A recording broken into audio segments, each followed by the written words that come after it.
Richard Gere plays Clifford Irving, the infamous con man and mediocre novelist in Lasse Hallström's The Hoax.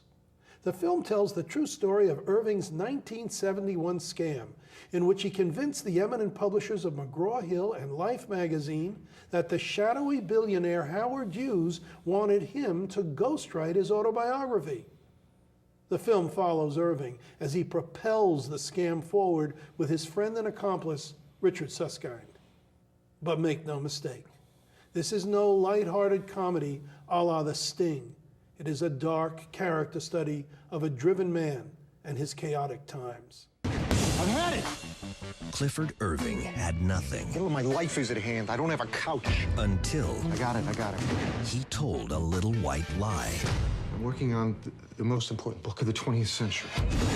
Howard Hughes, the billionaire? His exclusive, authorized autobiography. And sold it. How? For big bucks. I want an advance to $1 million. $1 million?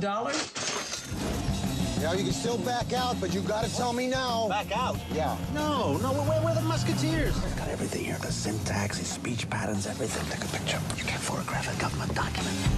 You can memorize and take a picture. Handwriting experts told us your letters from Mr. Hughes are authentic. Grand larceny, mail fraud. This isn't a prank anymore, Cliff.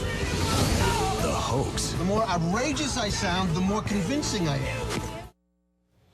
You know, Richard, this does take some liberties with the story. Yeah, I mean, I recognize this one sequence in it is lifted from Diamonds Are Forever, the James Bond movie that was about Howard Hughes. And things like that. But, you know, Richard Susskind is really just made for comic relief. He's the Sancho Panza to Clifford's twisted Don Quixote. Well, when you get Alfred Molina, that's what you expect, yeah. Which is fine. Also, he was not in Groton, New York. He was on the island of Ibiza. The whole time he was doing this. But it still is a fascinating film because it is not that light, breezy film you would expect. And you would expect that Gere would play the con man in that smarmy, sort of ironic and, you know, good rogue or lovable rogue way, but he doesn't. No. And the film isn't. It really is trying to look at this character in his times, and he's feverish, he's driven, he's not as slick as he would be in a film like this if it was produced by, let's say, Arthur Hill or something like that. Well, there's the thing. I mean, it's the soundtrack we heard in the trailer. It really tries to goose it through and make it something like that. When in fact, it is a more dark and frightening movie in a lot of ways. I know, as I was telling you, that it's about the most important situation this world faces: a writer trying to get some money. But the same time, trying to lay in the background of scandals of the time, of just like the level of scoundrelry was so high. I found this extremely evocative, and leaving the theater was like a surprise to find myself in 2007. I thought they did an excellent job of just like having the poorer, grungier, smaller quality of everything in America at the time, including right up into including the hotel rooms, which look like shoeboxes and so forth. Right, that's absolutely true. Yeah.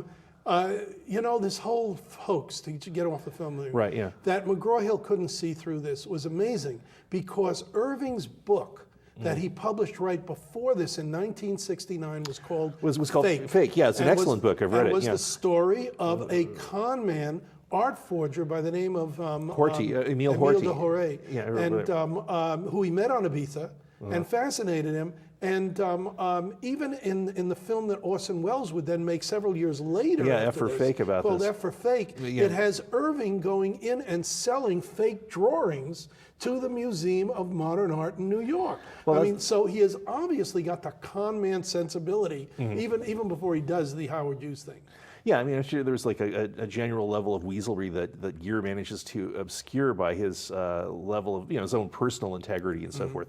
I'd say Gere has not been that interesting in a long, long time. Yes, you're absolutely right. I think the supporting cast, fascinating all the way through. Hope Davis and Stanley Tucci amongst them as like the defrauded producers. I think the argument for Irving that he helped unmask the Howard Hughes tool scandal, I think, is a bit of a... It's a bit of a stretch, and he never included that in his book on the whole situation. Yeah, I thought that was the bunk.